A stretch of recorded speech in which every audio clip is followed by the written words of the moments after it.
آپ صلی اللہ علیہ وسلم میں درود پاک کا ہدیہ پیش کریں۔ اللہم صلی علی سیدنا محمد معدن الجود والکرم وآلہ واصحابہ الکرام وابنہ الکریم وبارک وسلم صلاة دائمة سرمدا ابدا۔ حالات زمانہ کے اعتبار سے اور ہماری حالتوں کے اعتبار سے ایک بہت ہی عمدہ شعر ہے جو بالکل صادق آتا ہے۔ قوت فکر و عمل پہلے فنا ہوتی ہے، قوت فکر و عمل پہلے فنا ہوتی ہے جب کسی قوم کی شوکت پہ زوال آتا ہے۔ یوں ہی کوئی قوم نہیں مرتی، کسی قوم کے اوپر زوال آتا ہے تو سب سے پہلے اس قوم کے اندر سوچنے سمجھنے کی صلاحیت ختم ہو چکی ہوتی ہے، تب جا کر کے زوال آتا ہے۔ سچ بات۔ آج اس شعر کو میں پڑھتا ہوں تو محسوس ہوتا ہے کہ ہماری قوم پر یہ شعر صادق آتا ہے، بالکل سٹک بیٹھتا ہے، سچ بات۔ قوت فکر اور عمل یہ پہلے رخصت ہو گئی ہے جس کی وجہ سے یہ زوال آ رہے ہیں۔ لوگ اب حادثوں پر بیٹھ کر کے چرچا کرتے ہیں، حادثہ ہونے سے پہلے جو فکر ہونی چاہیے وہ مفقود ہے۔ گھر جلنے کے بعد پھر میٹنگ کرنے کا مطلب کیا ہے؟ اس سے سیفٹی کے لیے پہلے سے انتظامات ہوں تو اس کو لائق و فائق اور دانش مندی سمجھا جائے گا۔ آج کے وہی حالات ہیں میرے عزیزوں۔ آپ کو پتہ ہے کچھ قومیں ایسی ہیں جو فیوچر پلاننگ کے لیے 100 سال کے بعد کا سوچتی ہیں، سچ بات۔ جبکہ پلان کے لیے یہ اسلام کا حصہ تھا۔ نبی کونین صلی اللہ علیہ وسلم نے 1400 سال بعد ہونے والی چیزوں کی پیشین گوئی فرمائی کہ نہیں فرمائی؟ اللہ کے نبی صلی اللہ علیہ وسلم نے 1000 سال بعد پیدا ہونے والی چیزوں کو پہلے سے بتایا تھا۔ صحیح بات، سچ بات ہے، بتا یہ ساری چیزیں نبی آخر الزمان صلی اللہ علیہ وسلم نے جو بتایا، مطلب یہی تھا کہ اس وقت کے لوگوں کو ضرورت تو نہیں تھی ان حالات کی، پھر بھی حضور ان کو بتا رہے تھے، صحابہ کو۔ آج جو چیزیں پیدا ہونے والی ہیں وہ رسول پاک کو پتا تھا، 1000 سال بعد ہونے والی چیزیں، لیکن اس وقت کے صحابہ کو یہ باتیں کیوں بتائی جا رہی تھی؟ ان کے حالات تو اس وقت کے نہیں تھے ویسے۔ اس کے باوجود نبی پاک صلی اللہ علیہ وسلم نے ان کو 1000 سال بعد ہونے والی چیزوں کی باتیں اس لیے بتائی کہ یہ دین اسلام فیوچر پلاننگ کے لیے کتنا ایکٹیو ہے یہ سمجھو، آگے کے لیے۔ اس لیے بتایا گیا کہ صحابہ اپنی اولاد کو اور وہ اپنی اولاد کو، وہ اپنی اولاد کو یہ بات منتقل کرتے جائیں اور آنے والے حادثوں سے پہلے سے ذہن پریپیئر رہے، تیار رہے۔ سچ بات۔ دجال کے فتنے کا ذکر کتنی مرتبہ حدیث پاک میں آیا، بہت بار آیا۔ امت کو نبی پاک صلی اللہ علیہ وسلم نے یوں ہی نہیں چھوڑ دیا۔ دجال کا فتنہ آئے گا، یاجوج ماجوج کا فتنہ آئے گا، یہ ساری چیزیں بتائی گئی کہ نہیں؟ ہر مسلمان تقریباً جانتا ہے آخر زمانے میں ایک بہت بڑا فتنہ دجال کی صورت میں ظاہر ہوگا۔ سچ بات۔ تو یہ باتیں اتنے 100 سالوں سے چل رہی ہیں کہ ذہن تیار ہے اس فتنے کو کہ اگر ایسا فتنہ آیا تو ایمان پر ڈٹے رہنا ہے، جمے رہنا ہے۔ یہ بات ہوتی ہے آگے آنے والے حادثات سے قوم کو باخبر رکھنا۔ آج جو حالات ہیں، جب کبھی کوئی چیز لٹ جائے تو سارے لوگ سڑکوں پر آ جائیں گے یا پھر کسی نشستگاہ پر بیٹھ کر کے رات بھر میٹنگ کر کے چلے جائیں گے۔ یہ حادثے ہونے کے بعد کے جو حالات ہیں یہ وہی چیزیں درشا رہی ہیں کہ قوت فکر و عمل فنا ہو گئی ہے، قیادت ہمارے ہاں مفقود ہے، کسی ایک قائد کے تحت کوئی ساری قوم آنا نہیں چاہتی۔ آپ کیا سمجھتے ہیں کہ جو ہمارے ساتھ حالات پیش آ رہے ہیں، کبھی مسجدوں کو لے کر، کبھی خانقاہوں کو لے کر، کبھی بزرگوں کے نام کو لے کر، اب ہمارے وقف کی جائیداد کو لے کر، یہ سارے جو معاملات ہیں یہ اچانک آنے والی چیزیں نہیں ہیں۔ بھانپ لیا گیا ہے تمہاری پوری طبیعت کو، تمہارے مزاج کو، سچ بات، کہ فکر و عمل کی قوت ان کی ختم ہو چکی ہے۔ ان کو 2 چند چیزوں میں ہی راضی کیا جا سکتا ہے۔ دنیا یہ سمجھ رہی ہے جس کی وجہ سے کھلواڑ پر کھلواڑ ہوتے چلے جا رہے ہیں، اور ان کو یہ بھی پتہ ہے کہ یہ کچھ نہ کر سکیں گے۔ یہ تو سچ بات ہے، میرے عزیزوں، رہے ہیں ابھی آپ نا امید اور مایوس نہ ہو کہ ہم سے کچھ نہیں ہوگا.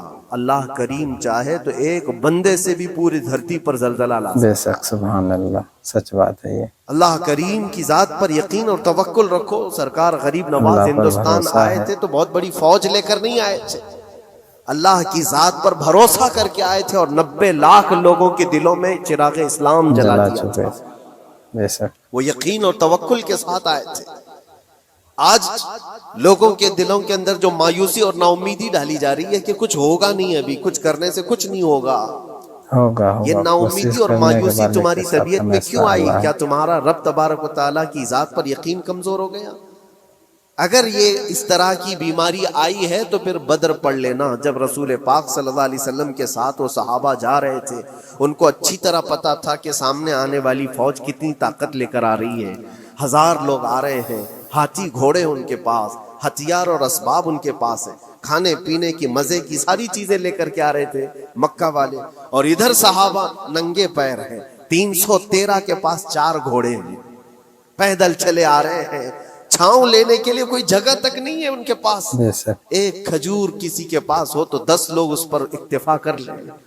فاقے پر فاقہ کرنے والے وہ صحابہ، لیکن انہوں نے یہ نہیں کہا کہ اللہ کے نبی صلی اللہ تعالی علیہ وسلم سے کہ ہمارے پاس اسباب کی کمی ہے، ہتھیار کی کمی ہے، کچھ نہیں ہمارے پاس، سواری نہیں ہے. بغیر سواری کے 180 کلومیٹر مدینے سے چل کر کے وہ بدر پہنچے تھے، بدر تک 180 پہنچے تھے. کلومیٹر. اور اس وقت اپنی ساری محنتیں، اپنی ساری قوتیں انہوں نے زمین پر لا کر رکھ دی. پھر بدر کے میدان میں جب پہنچے تب اللہ کریم کی بارگاہ میں دعا کیا تھا میرے مصطفیٰ نے، اے اللہ اگر اس نہتی قوم کو تو نے فتح نہیں دی تو پھر قیامت تک اس روئے زمین پر سجدہ کرنے والا کوئی کوئی نہیں ہوگا. بچے گا. بے شک یہ سبحان محبوبانہ اللہ انداز سبحان تھا اللہ. میرے مصطفیٰ کا. وہ دعا مدینے میں بیٹھ کر کے بھی تو کر سکتے تھے. 180 کلومیٹر دور اتنی مصیبت میں دھوپ میں چل کر کے جانے کی کیا بات تھی؟ ننگے پیر صحابہ گئے ہیں، فاقے پر فاقہ کیے ہوئے.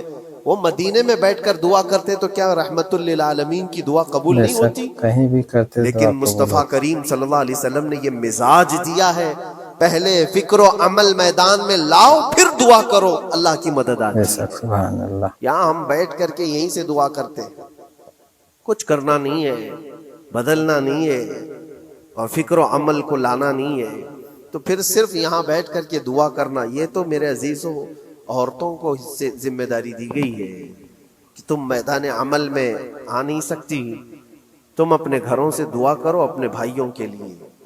لیکن یہ کام تو اب سارے مردوں نے بھی لے لیا ہے. بہرحال قوت فکر و عمل پہلے فنا ہو جاتی ہے جب کسی قوم کی شوکت پہ زوال آتا ہے. آج یہ جو سارے معاملات ہم دیکھ رہے ہیں، اس کی ایک خاص وجہ میں آپ کو بتانا چاہتا ہوں. آج سے تقریباً 8-9 سال پہلے میرا ایک بیان بھی ریکارڈ موجود ہے، کافی دنوں تک وہ چلتا رہا. میری اپنی بات نہیں تھی، سراج الامہ امام غزالی رحمت اللہ تعالی علیہ انہوں نے لکھا تھا کہ امت پر اگر ایک ایسا وقت آ جائے جب ان کے سامنے ان کے نبی کو گالیاں دی جا رہی ہیں اور امت کچھ نہ کرے، تو پھر وہ انتظار کرے کہ عنقریب وہ وقت بھی ان کے اوپر آنے والا ہے جب ان کی ماؤں، بیٹیوں اور سب عزتوں کو بازار میں نیلام کیا جائے گا اور یہ کچھ نہیں کر سکے. اللہ اللہ. وہ دن آ جائیں گے. بیسک وجہ وہاں سے شروع ہوئی کہ لوگ اپنے عیش و عشرت میں کچھ کمی نہ کر سکے. بارگاہ مصطفیٰ صلی اللہ علیہ وسلم کی گستاخیاں کھلے عام ہوتی رہیں، اور اس پر ہم لوگ جس طرح کے حالات دیکھتے رہے. بہت سارے لوگ تو مجھ کو یہ کہتے تھے، مجھ سے یہ کہتے تھے، کیا ضرورت ہے آپ کو بولنے کی، حالات دیکھ نہیں رہے آپ؟ ظالمو، تم کو اگر کوئی چھوٹی سی ماں کی گالی دے دے تو تم بپھر جاتے ہو اور اس کے اوپر آسمان توڑنے کی بات کرتے ہو. سچ بات. اور ہم اپنے نبی پاک صلی اللہ علیہ وسلم سے کروڑوں ماؤں سے زیادہ محبت کرتے ہیں. اس رسول پاک صلی اللہ تعالی علیہ وسلم پر کوئی بھونکتا رہے اور اس کا جواب نہ دو، تم یہ کہتے ہو مصلحت ہے. حالات ایسے ہیں. تو پھر اپنا یہ لباس بدل لینا چاہیے، اپنا نام بدل لینا چاہیے، پھر اس دائرہ اسلام میں رہ کر کے مطلب کیا ہے؟ اللہ اللہ سبحان اللہ. اسی لیے اقبال نے 100 سال پہلے ایک مزاج دیا تھا، ایمان ہے کیا چیز، اسلام ہے کیا چیز. ایمان تم کیا چیز سمجھتے ہے، ہو داڑھی اسلام ٹوپی کیا اور چیز جبے ہے؟ کبے کا نام اسلام ہے؟ اسلام کیا ہے؟ اقبال نے کہا تھا کہ بارگاہ مصطفیٰ صلی اللہ تعالی علیہ وسلم کے قدموں تک اپنے آپ کو پہنچا دو، یہی دین ہے، یہی دین ہے. گر بہ نہ رسیدی تمام بو لہبیست، اور اگر تم وہاں تک نہیں پہنچ سکے تو زندگی ابو لہب کی طرح. دین یہ ہے، آبرو ما زنام مصطفیٰ است، صلی ہم اللہ سب کی عزت و آبرو حضور کے نام سے جڑی ہوئی ہے، بے شک ان کے نام سے جڑی ہوئی ہے ہماری عزت و آبرو. سبحان اور تم اللہ. اس نام سچ کی بات. حفاظت نہیں کر سکو گے تو آگے یہ سب چیزیں آنے والی ہیں جو آ رہی ہیں. آج لوگ آج واویلا مچا رہے ہیں. یہ بات یاد رکھنا، شیطان کبھی فجر کی نماز کے لیے اٹھا نہیں سکتا، سچ بات. اور اگر اٹھا رہا ہے تو پھر اس کا کوئی مقصد ہے. شیطان اور نماز، آج سکتہ ان کے پاس ہے، طاقت ان کے پاس ہے، حکومت ان کے پاس ہے، ڈپارٹمنٹ ان کے پاس ہے، سب کچھ، جوڈیشری، ہر چیز ان کے پاس ہو، وہ کیا کر رہے ہیں اس سے مجھے مطلب نہیں. میں آپ سے یہ پوچھنا چاہتا ہوں، مجھے رہزنوں سے غرض نہیں، تیری رہبری کا سوال ہے. تم خیر امت ہو، رسول پاک کی امت میں ہو، تمہاری بھومکا جس کو کہا جاتا ہے، تمہاری یہاں پر زندگی کے معاملات یہ بہت زیادہ اہمیت کے حامل ہیں. تم کیسے بن سکتے ہو آج؟ اسی لیے قرآن پاک کی آیت میں نے شروع میں تلاوت کی. رب ذوالجلال فرماتا ہے ان اللہ لا یغیر ما بقوم حتی یغیروا ما بانفسہم، بے شک اللہ تعالیٰ اس وقت تک کسی قوم کی حالت نہیں بدلتا جب تک وہ قوم خود اپنی حالت بدلنے کی کوشش نہیں کرتی. سچ بات. جب تک اپنی حالت بدلنا نہیں چاہتے اس وقت تک اللہ تبارک و تعالیٰ نہیں بدلے. وَإِذَا أَرَادَ اللَّهُ بِقَوْمٍ سُوءًا فَلَا مَرَدَّ لَهُ، اور اللہ تعالیٰ کا یہ جلال بھرا ارشاد تو سنو. یہ 13ویں پارے کی سورہ رعد کی آیت ہے. اللہ کریم فرماتا ہے اور جب اللہ کسی قوم کے ساتھ سختی کا معاملہ کرنا چاہے، پکڑ کرنا چاہے، تو پھر کوئی طاقت اس کو ٹال نہیں سکے گی. سچ بات ہے. بے شک رب تبارک و تعالیٰ جب کسی قوم پر عذاب لانا چاہے تو کوئی اس کو ٹال نہیں سکے. تو بدلو. اسی لیے اکثر یہ کہا جاتا، میں تو اپنی تقریروں میں جو چند مجھے چیزیں یاد رہتی ہیں وہ عرض کیے دیتا ہوں، باقی مجھے شعر و شاعری زیادہ یاد نہیں رہتی، لیکن جو دل پہ لگتی ہیں باتیں وہ ذہن میں محفوظ ہو جاتی ہیں. کسی شاعر نے کہا تھا جگہ جگہ کے تھک چکے ہیں تمہیں یہ ہنگامے، نشاط لذت خواب گراں بدل ڈالو. کیا مطلب ہے؟ روز ایک ایک ہنگامہ ہوتا ہے، تم کو جگا رہا ہے. اٹھ جا اے مسلمان، اٹھ جا. جاگ جا. سچ بات. نشاط لذت خواب گراں بدل ڈالو، لمبی نیند سونے کی جو عادت پڑی ہوئی ہے اس مزے کو بدل ڈالو. غلط روی سے منازل کا بعد بڑھتا ہے، مسافروں رویش کارواں بدل ڈالو. شاعر نے کہا ہے ادھر ادھر کی لے میں چلتے رہو گے تو منزل لمبی ہو جائے گی. جس راستے پر تمہیں چلنا ہے اگر بار بار ادھر ادھر مڑتے رہو گے، غلط روی اس کو کہتے ہیں، غلط چلنے سے منازل کا بعد بڑھتا ہے، سچ بات. منزل لمبی ہو جاتی ہے، جہاں پہنچنا تھا وہاں پہنچ ہی نہیں پاؤ گے. اسی لیے شاعر کہتا ہے مسافروں رویش کارواں بدل ڈالو، قافلے کے چلنے کا جو طریقہ ہے اس کو بدل لو تم. یہ پوری کی پوری بات ہم پر فٹ ہوتی ہے. چلنے کا انداز بدل ڈالو اے نوجوان. جہاں کسی کے گھر میں آگ لگی وہ دھواں اٹھ رہا ہو، اور اگر کوئی نوجوان اندر بیٹھ کر کے یہ کہتا ہو کہ یہ ساون کا موسم ہے یا پھر یہ ابر رحمت ہے، تو اس کی سوچ پر ہم کیا کہیں؟ کچھ نہیں کر سکتے. جہاں آج پوری قوم قسم پرسی کے عالم میں ہو، امت محمدیہ کے یہ حالات آج دیکھ رہے ہیں، روزانہ دیکھ رہے ہیں. تم شیئر تو کرتے ہو، ہر جگہ شیئر کرتے ہو، اور سارے ریلز پر تم جو دیکھتے ہو ہنگامے روز، صرف ہندوستان کے نہیں پوری دنیا بھر کے فلسطین کے مظلوم بچوں کی لاشیں دیکھتے ہو اور شیئر کر کے آگے بڑھ جاتے ہو. ان کی چیخیں، ان کے راکھ کے ملبے، ان کا ڈھیر، ان کے تباہ و برباد گھر، ایک ایک قبر میں 80 لوگوں کی لاشیں، یہ سب کیا تم نہیں دیکھتے؟ شیئر کر کے آگے بڑھ جاتے ہو. یہی تو ہنگامے ہیں جو تمہیں جگا رہے ہیں. بے شک سے جگہ جگہ کے تھک چکے ہیں تمہیں یہ ہنگامے خود ہی تھک گئے. یہ اٹھتا نہیں ہے، گاڑی نہیں اٹھتا نہیں ہے. ایک دور وہ تھا 100 سال پہلے کا جب یہاں پر موجود انگریز اس قوم کو دیکھ کر یہ کہنے پر مجبور ہو گیا تھا یہ فاقہ کش موت سے ڈرتا نہیں، ذرا بھوکوں پر بھوکا رہتا ہے لیکن موت سے ڈرتا نہیں. روح محمدی اس کے بدن سے نکال دو. روح محمدی ان کے بدن میں تھی. انگریز تھر تھراتے تھے. اس قوم کا کوئی جواب ہی نہیں ہے. سب سے زیادہ اگر کسی چیز سے ڈرایا جا سکتا ہے تو موت سے، اور یہ قوم ایسی ہے کفن تو اپنے کندھے پر لے کر گھومتی ہے، جہاں موت آ جائے سو جائے. یہ فاقہ کش موت سے ڈرتا نہیں ذرا. روح محمدی اس کے بدن سے نکال دو. یہ کس کی بات تھی؟ یہ انگریزوں کی بات تھی. اور آج حالات بدل گئے. سارا کا سارا زمانہ تم پر آج بھوکے بھیڑیا کی طرح جھپٹ پڑا ہوا ہے. اور ان حالات میں آپ سے سوال کرتا ہوں، ایک طرف تیز آندھیاں چل رہی ہیں، ایک طرف گھر کے اندر آگ لگی ہوئی، ایک طرف بھوک اور پیاس کی شدت ستا رہی ہے، ایک طرف تمہارے بھائی بہنوں کی بیماریاں ستا رہی ہیں. جب اتنے سارے معاملات ہو تو اے نوجوانوں بتاؤ تم کیا کرو گے اس وقت؟ رات بھر بیٹھ کر گیم کھیلو گے؟ نہیں. کیا یہ گیم کھیلنے کا وقت ہے؟ نہیں، گیم کھیلنے کا وقت نہیں. اس نوجوان پر کیا یہ افسوس نہیں ہوتا کہ اس کے پوری امت کے حالات ایسے ہیں کہ بچوں کی چیخیں نکل رہی ہیں اور اس کو پبجی سے فرصت نہیں ہے، ریل بنانے سے فرصت نہیں ہے، یہ مجرے کرتا ہوا گھوم رہا ہے. مسجدیں ویران کیوں ہیں؟ خالی کیوں ہیں؟ تم نے مسجدوں کو ویران رکھا تو مسجدیں تباہ ہونے شروع ہو گئیں، دوسروں کی نظر ہونے لگ گئیں. سچ بات ہے. اور اس پر لوگوں کی غلط نظریں پڑنے لگ گئیں. سبحان اللہ. آ جاؤ اے مسلمانوں میرے مصطفیٰ کریم صلی اللہ تعالی علیہ وسلم کی ہدایات پر.